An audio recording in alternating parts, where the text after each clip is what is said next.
जिस टीवी के सामने आप अपने कई घंटे बिता देते हैं और बड़े ही शौक और मजे के साथ आप अपने इंटरेस्टिंग शो को भी देखते हैं। लेकिन क्या आप जानते हैं इन एलईडी टीवी को फैक्ट्री में कैसे बनाया जाता होगा?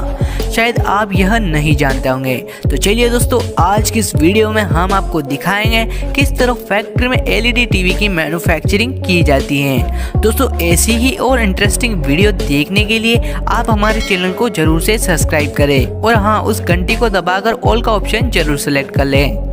दोस्तों, एलईडी टीवी का निर्माण तो हाल ही में हुआ है, लेकिन आपको बता दें दुनिया का सबसे पहला टेलीविजन जर्मनी के पोल निप्को में सन 1884 में बनाया गया था। तो चलिए अब देख लेते हैं किस तरह फैक्ट्री में इस एलईडी टीवी को बनाया जाता है। सबसे पहले मोल्डिंग प्रोसेस द्वारा इस टीवी की फ्रेम को बनाया जाता है। इस प्रोसेस में एक मोल्ड शेप में लिक्विड प्लास्टिक को भर दिया जाता है, जिससे इसकी फ्रेम बन जाती है।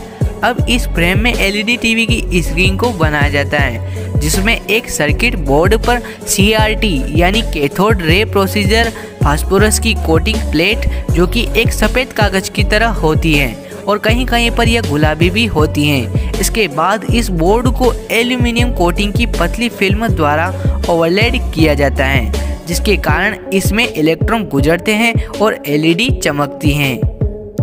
अब इस सर्किट पर छोटी छोटी एलईडी को लगाया जाता है, जिसके कारण ही हमें इमेज और वीडियो डिस्प्ले पर शो होते हैं।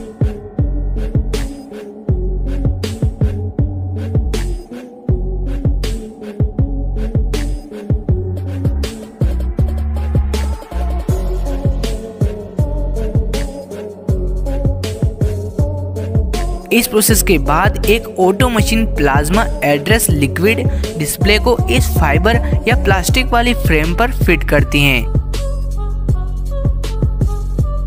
इसके बाद अब इसके PCB यानी प्रिंटेड सर्किट बोर्ड को बनाया जाता है, जिसमें सामान्यतः डाटा को ट्रांसफर किया जाएगा।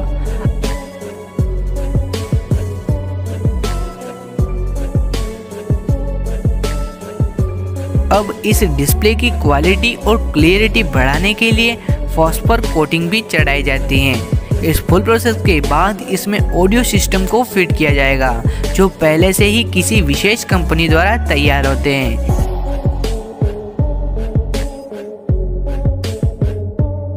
इसी के साथ अब इसमें एंटीना, केबल, जैक, अन्य इनपुट और output jack, remote control, signal प्राप्त करने के लिए इलेक्ट्रॉनिक्स आदि को अच्छी तरीके से असेंबल कर दिया जाता है।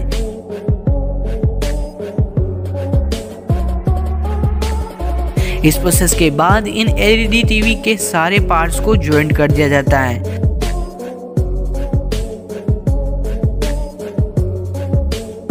तथा अच्छी तरीके से क्वालिटी और क्लियरिटी चेकिंग करने के बाद इन्हें शिपिंग के लिए भेज दिया जाता है।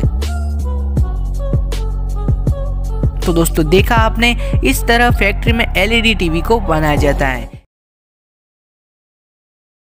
दोस्तों, पावर बैंक को बनाने के लिए जनरली टाइप से लिथियम आयन बैटरी का यूज किया जाता है, क्योंकि लिथियम आयन बैटरी का वेट बहुत कम होता है और यह अदर बैटरी की तुलना में ज्यादा करंट को स्टोरेज करती है। इसे बनाने के लिए सबसे पहले इलेक्ट्रोड को तैयार किया जाता है, जिन्हें तैयार करने के लिए एक कंटेनर में मैग्नीशियम, सोडियम एंड लिथियम के मटेरियल को मिक्स करके एक पतली शीट को तैयार किया जाता है। इस प्रोसेस के बाद इन इलेक्ट्रोड की लेयर को स्टैंपिंग मशीन द्वारा बैटरी के साइज में काट दिया जाता है।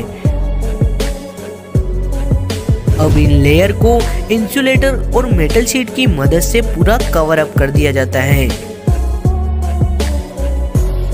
इस प्रोसेस के बाद बैटरी में इलेक्ट्रोलाइट लिक्विड को डालकर इसमें से वैक्यूम मशीन द्वारा संपूर्ण एयर को बाहर निकाल दिया जाता है। अब यह बैटरी पावर बैंक बनाने के लिए एकदम तैयार है।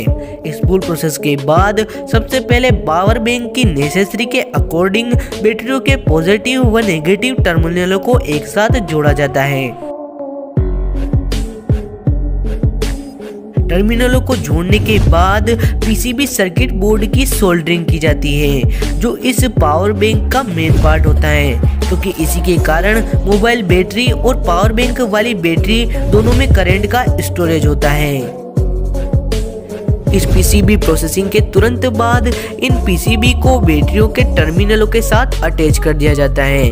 अब इस पावर बैंक की पीसीबी की डीसी पावर चेकिंग की जाती है, यानी ये करंट को हाई वोल्टेज में तो जनरेट नहीं कर रहा, इस बात का खास ध्यान रखा जाता है। इस प्रोसेस के बाद इस कंप्लीट सर्किट को प्लास्टिक शीट द्वारा ढक दिया जाता है, जो कि बहुत मजबूत कार्बन प्लास्टिक से बनी होती है। यह शीट पावर बैंक के पीसीबी सर्किट को प्रोटेक्ट रखती है।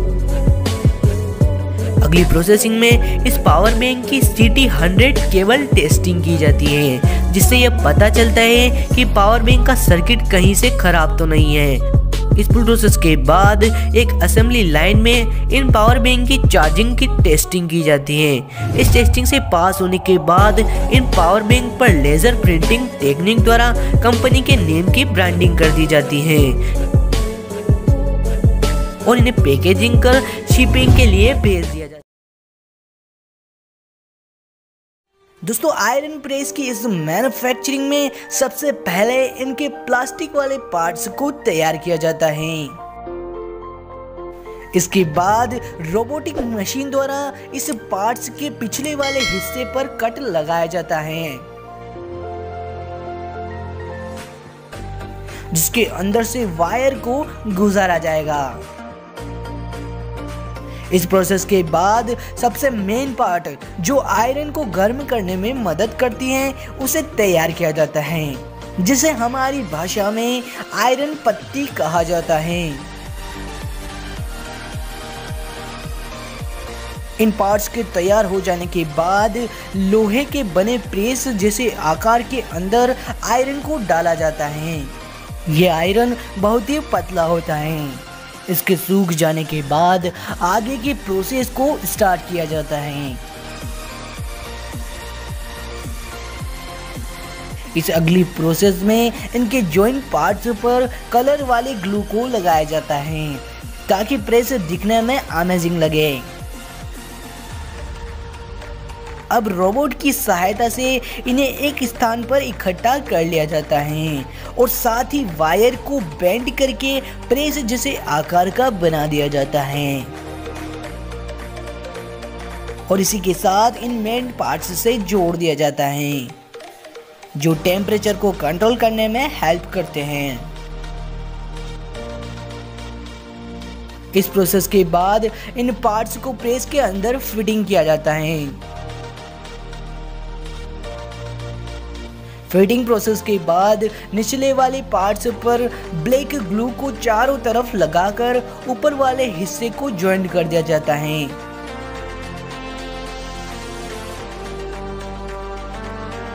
और साथ ही पिछले हिस्से में पीसीबी के साथ केबल सर्किट को लगा दिया जाता है।